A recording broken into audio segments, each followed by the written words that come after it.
नमस्कार दोस्तों, आज मैं बात करूंगी पेटीएम की शुरुआत कब और कैसे हुई और आज ये बंद होने के कगार पर क्यों है।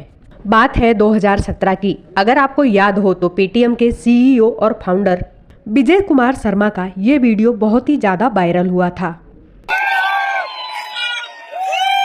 बहुत ही ज़्यादा खुशी में ये पेटीएम के सक्सेसफुल होने का जश्न मना रहे थे और इन्होंने इसी स्टेज पर चिल्ला चिल्ला कर कहा था कि जो हमारे साथ नहीं है वो रोएंगे। लेकिन बड़े ही दुख के साथ ये कहना पड़ रहा है कि इसके 7 साल बाद 2024 के पहले महीने में ही इसकी सिचुएशन पलट गई। जो पेटीएम के साथ जुड़ा है वो सब रो रहे हैं। पिछले कुछ दिनों में इस कंपनी का भयंकर क्रैश देखने को मिला है। 30 जनवरी को इस कंपनी के स्टॉक का प्राइस 758 रुपए था और फरवरी की 10 तारीख आते आते इसकी प्राइस 350 से भी नीचे गिर गई। आखिर क्या कारण है इसके पीछे, चलिए जानते हैं पेटीएम के राइज और डाउनफॉल की कहानी। इसकी शुरुआत हुई थी 2010 में। तब ये सिर्फ मोबाइल रिचार्ज और डीटीएच रिचार्ज का ही प्लेटफॉर्म हुआ करता था।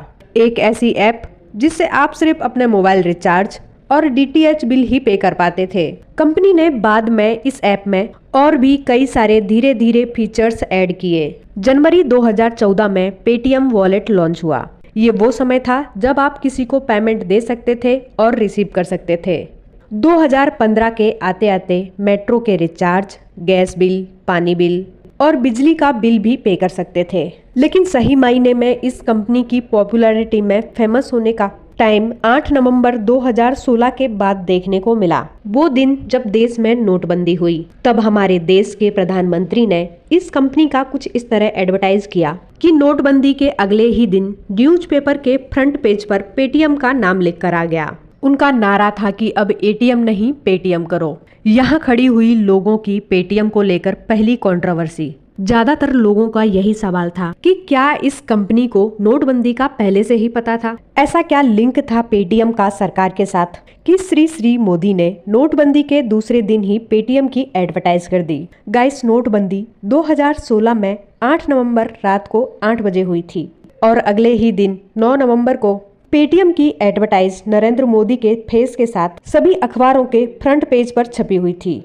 हुआ जो भी हो, लेकिन इस कंपनी को बहुत बड़ा फायदा हुआ इस एक फैसले की वजह से। यूरो मनी की रिपोर्ट्स के अनुसार नोटबंदी से पहले इस कंपनी के पास 125 मिलियन कस्टमर थे। वहीं नोटबंदी के सिर्फ 3 महीने बाद ही इस कंपनी के पास 185 मिलियन कस्टमर हो गए।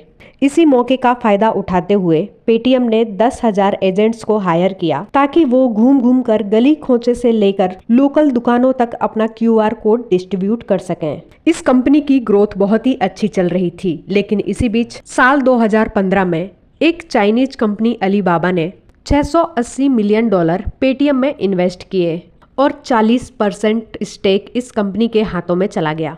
अलीबाबा कंपनी के फाउंडर हैं जैक मा और पेटीएम फाउंडर विजय कुमार ने इन्हें अपना हीरो भी बताया था। 2017 में इन्होंने पेटीएम पेमेंट बैंक लॉन्च किया।